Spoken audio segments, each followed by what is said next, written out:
இப்போது அந்த sweet heart neck finish பண்ணியாச்சு. அமுக்கு தையல் போடலை, அங்கங்கே ஊக்கு மாட்டப்பட்டு இருக்குது. இந்த ஊக்கு மாட்டுறது நம்ம வேலையை எளிதாக்குவதற்காக.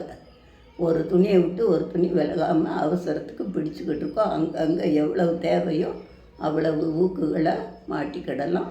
இப்போது இது நடு மையம் இருக்குது. இந்த பக்கம் 2வது பார்ட்டை இந்த பக்கம் இணைக்கணும், இந்த பக்கம் இணைக்கணும். அதுக்கு இடையில் பைப்பிங் வச்சு தைக்க போகிறோம். நேற்று எப்படி உடையோட நல்ல பக்கத்தில் அந்த எலாஸ்டிக்கோட நல்ல பக்கம் வச்சோமோ அது மாதிரி இந்த உடையோட நல்ல பக்கத்தில் இந்த பைப்பிங் துணியை நல்ல பக்கம் தொட்டுக்கிட்டு இருக்கும்படி வைக்கணும். இதை வச்சுட்டு அந்த 2வது பார்ட் இந்த பக்கம் வெட்டி வச்சுருக்குறோம். அது தேவையான ஊக்குகளை மாட்டியிருக்கோம். அந்த ஊக்கெல்லாம் கழட்டிடலாம்.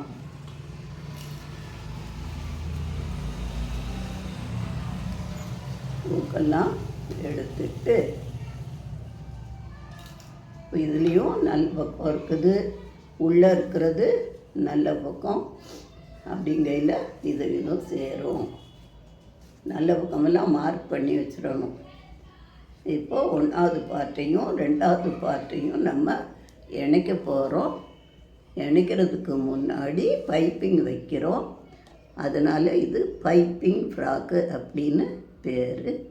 உடையின் நல்ல பக்கம் பைப்பிங் துணியோட நல்ல பக்கம் தொட்டுக்கிட்டுருக்குது. அடுத்து அந்த 2வது பார்ட்டு துணியை இந்த வச்சுருக்கேன். வச்சுட்டு ஒரு 2 தையலை போட்டுக்கிடுவோம்.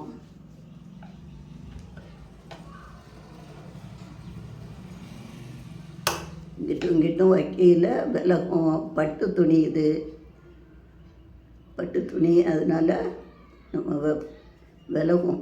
கவனமாக தான் தைக்கணும். ஒன்று ஏற்றிக்கிட்டு வலிக்கிட்டு போகுது.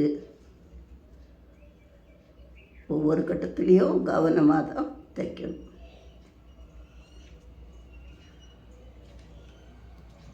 உடையின் நல்ல பக்கம் பைப்பிங் துணியோட நல்ல பக்கம் தொட்டுக்கிட்டு இருக்குது.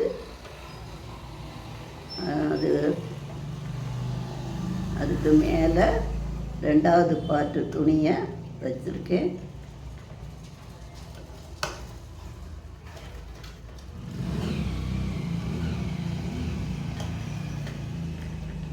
நம்மளுக்கு தையலில் உட்காந்தா அசால்ட்டுக்கு வேலை கிடையாது. எவ்வளவு பொறுமையாக தைக்க முடியுமோ அவ்வளவு பொறுமையாக அந்த விரல்கள்லாம் பேசணும். அப்படியே வச்சு வேகையாக தைக்கிறது டேலண்ட் கிடையாது. நிதானமாக கவனமாக தைக்கிறதுல தான் டேலண்ட் இருக்குது. கடகடான்னு ஆடிப்பனாக்கும் அது டேலண்ட் கிடையாது.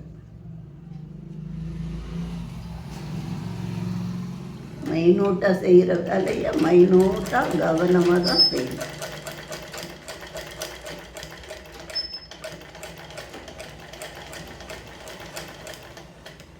இப்போ நம்ம தைத்து கொண்டு இருப்பது பைப்பிங் ஃப்ராக். அதாவது முன்பாகத்தை பார்ட் 1 பார்ட் 2 அப்படின்னு பிரிச்சுக்கிறோம். மையத்தில் வர்றதை பார்ட் 1 ஆகும்.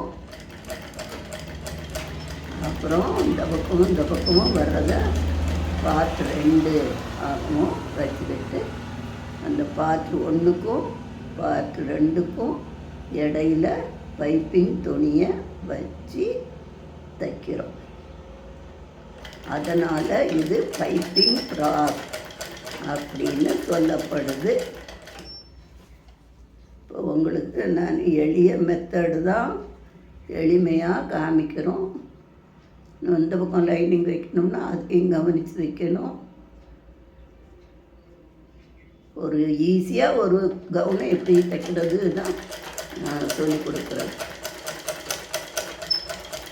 நம்மளாலேயும் முடியும், ஈஸியாக தானே இருக்குது அப்படிங்கிற ஒரு எண்ணத்தை மனசில் உருவாக்குறது தான். இப்போ தைச்சாச்சு.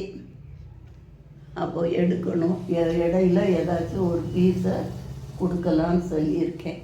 அதாவது அடுத்தடுத்து கொடுக்குறோம் நூல் எடுக்காமல் அப்படின்னா கூடல ஒரு பீஸை கொடுத்துக்கிடுவோம்.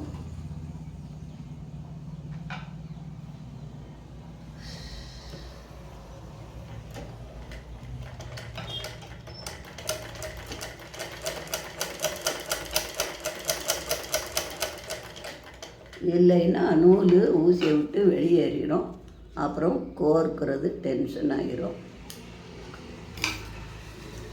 டென்ஷனான வேலை குயிக்காக நடக்காது.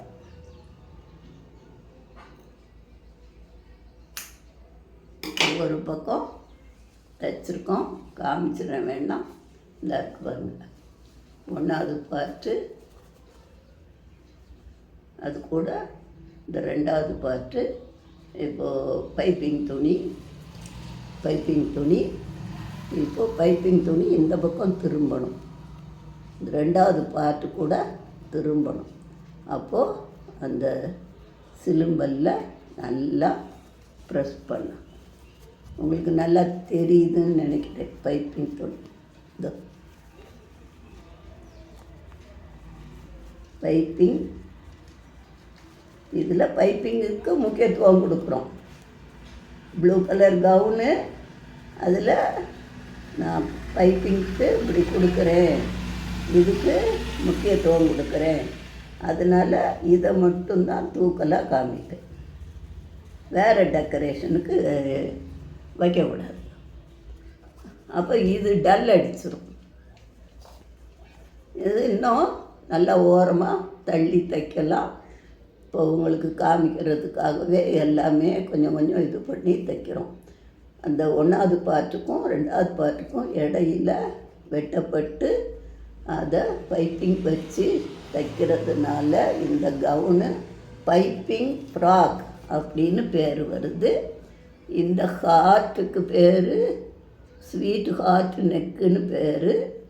இந்த நெக்கு ஃபினிஷ் பண்ணுற மெத்தடு உடையின் வடிவத்தை அப்படியே மற்றொரு துணியில் வச்சு வரைஞ்சி உடையின் நல்ல பக்கத்தில் ஒட்டு துணியை வச்சு அந்த வடிவத்துக்கு ஏற்ற மாதிரி தைச்சி அங்கே வெட்டணும். அந்த வடிவம் வர்ற இடத்துலலாம் வெட்டி நன்கு தையலில் அழுத்தி விட்டு அப்புறம் முழுவதும் தவறான பக்கம் திருப்பி இந்த அமுக்கு தையல் போடணும். கட்டாயம் அமுக்கு தையல் போடணும். அப்போது அந்த மெத்தடுக்கு பேர் ஷேப்டு ஃபேஸிங் அப்படின்னு பேர். இப்போ ஓரளவு புரிஞ்சிருக்கும்னு நினைக்கிறேன். இந்த பக்கமும் இதே மெத்தடு படி இந்த பைப்பிங் துணியை வச்சு இதையும் தைக்கணும். இதுக்கு பேர் பைப்பிங் ஃப்ராக். முன்பக்கம் மட்டும்தான் இந்த ஸ்டைலு, பின்பக்கம் சாதாவாக பாடிஸ் வைக்குவார். அடுத்து அன்னைக்கு நம்ம 3 பீஸு ஒன்று போல் வெட்டணும்.